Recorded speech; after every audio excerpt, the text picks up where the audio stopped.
Good evening and welcome to the Monday's edition of the Regional News.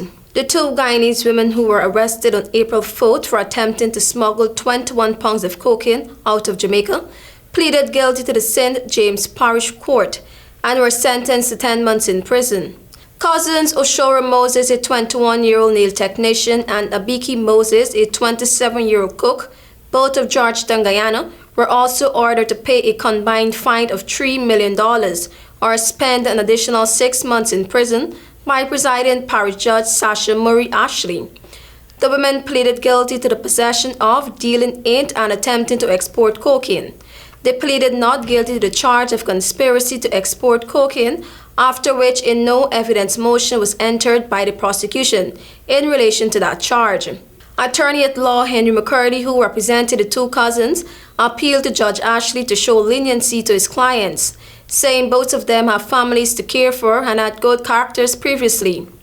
In handing down her sentence, Judge Ashley scolded the women. They were fined 1 million Jamaican dollars or 6 months imprisonment for possession of cocaine and $500,000 or 6 months for attempting to export cocaine. If the fines are not paid, the custodial sentences are to run consecutively, meaning the women will spend 16 months behind bars. The women were arrested on charge after the cocaine, which had a street value of 120 million Jamaican dollars, were found in their possession while they were making final preparation to board a flight destined for London, England.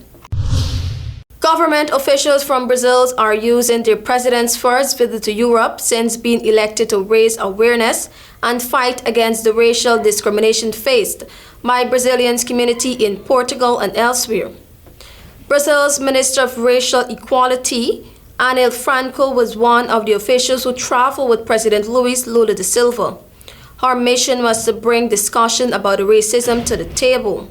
Franco is a sister of Marielle Franco, a black councilwoman in Rio de Janeiro who fought for racial justice and was shot dead in 2018.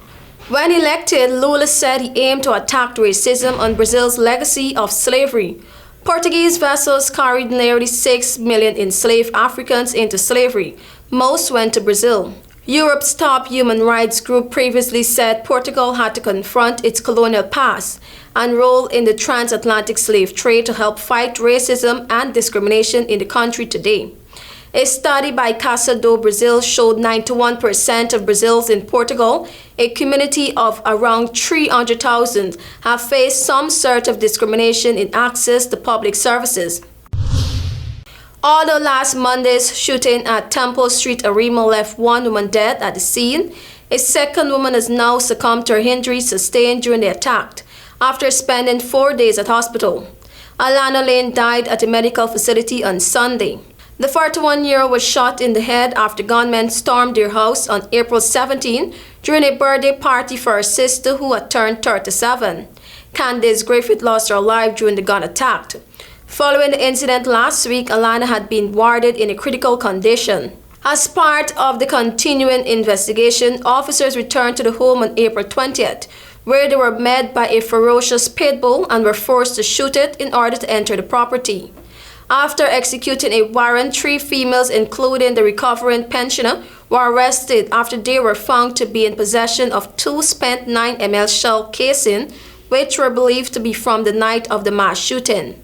Thank you for watching. I'm TIANA.